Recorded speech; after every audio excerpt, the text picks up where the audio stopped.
The year is 1917, and Representative Oscar Callaway enters a disturbing statement into the U.S. Congressional Record. The statement reveals why J.P. Morgan interests hired 12 high-ranking news managers. The 12 were asked to determine the most influential newspapers in America.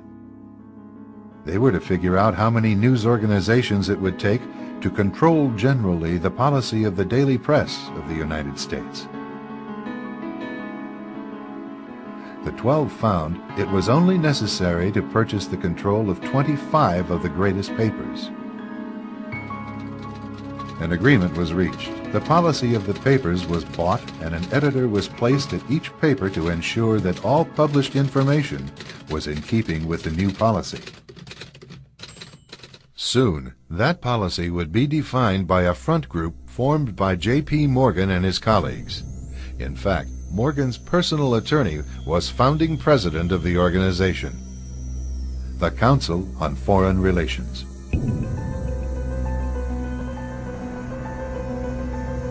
Today, the CFR maintains that its goal is to increase America's understanding of the world. However, the actual objective of this highly exclusive club is revealed by the rare admissions of the insiders themselves. In the early 60s, a Georgetown University professor collects information for a book favorable to the network of powerful men who founded the CFR. For 2 years, Professor Carroll Quigley is allowed to examine the confidential papers and secret records of this network. Quigley reveals that these men aim to create a world system of financial control in private hands, able to dominate the political system of each country and the economy of the world as a whole. In short, they seek total and quiet control of the entire world. And the CFR is their most visible conduit for carrying out that agenda. CFR members include America's wealthiest tycoons, as well as the highly placed elite in government, academic institutions, tax-exempt foundations, and the establishment media. Ruling Class Journalists, written by Richard Harwood, describes the CFR membership as the ruling establishment in the United States.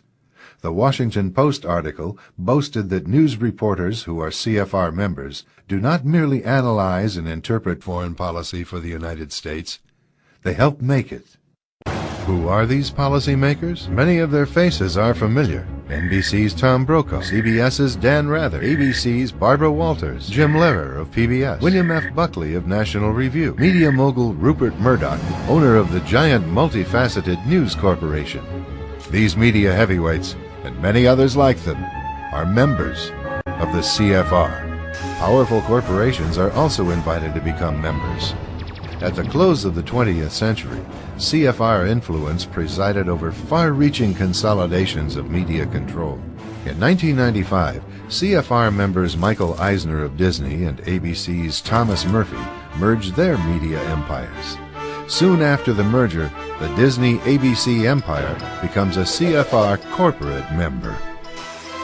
In the year 2000, the world's largest internet service provider, America Online, joins forces with Time Warner, one of the world's largest news organizations. The CEOs favoring the move are CNN's Thomas Johnson and Time Warner's Gerald Levin, both CFR members.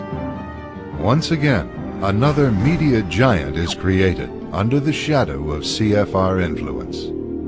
Today, an elite handful of individuals define the agendas that are supported by the empire of establishment news.